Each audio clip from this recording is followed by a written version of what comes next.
น้องวันนี้มาออกนี่แบบผลไม้นะเอาอะไรเด้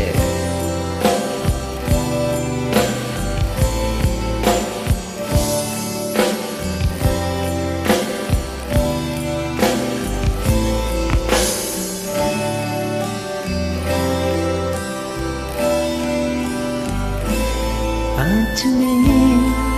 บางทีฉันนั้นสับสนมีใครบ้างไหมสักคนยอมทนรับฟังเรื่องราวบางทีมีบางทีก็เหมือนไม่มีมันคือนรกที่ดีบางทีฉันก็ปวดร้าวเฝ้าอิจฉาดูใครก็พบครอบครัวทำเหมือนฉันมีแต่ตัวว่ากลัวไม่รู้เรื่องราวรู้บ้างไหม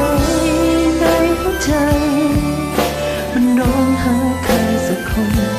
คอยปรึกษาคอยเข้าใจไม่ขอมากไปกว่านี้18 ฝน18 หนาวมันร้อนใจสิ้นดียังฉันอย่าเดินหนีวันนี้หัวใจสับสน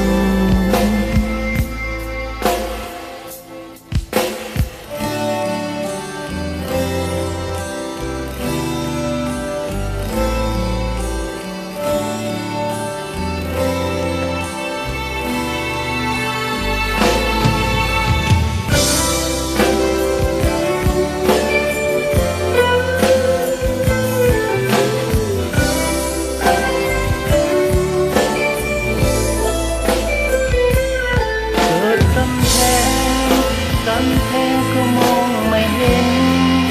จิตใจเป็นน้ำตาเย็นเมื่อไม่มีจิตใจ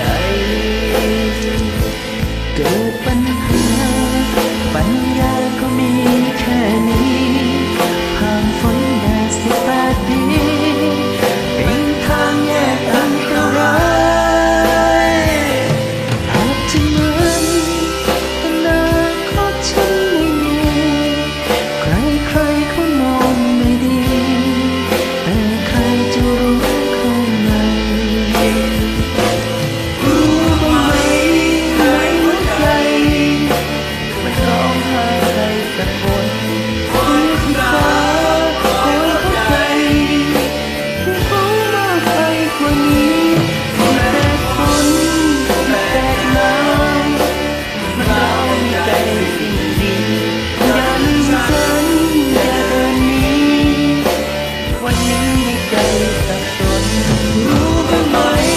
ในหัวใจร้องหาใครสักคนคอยปรึกษาคอยเข้าใจไม่ขอมากไปกว่านี้18 ฝน18 หนาวมันร้องใจสิ้น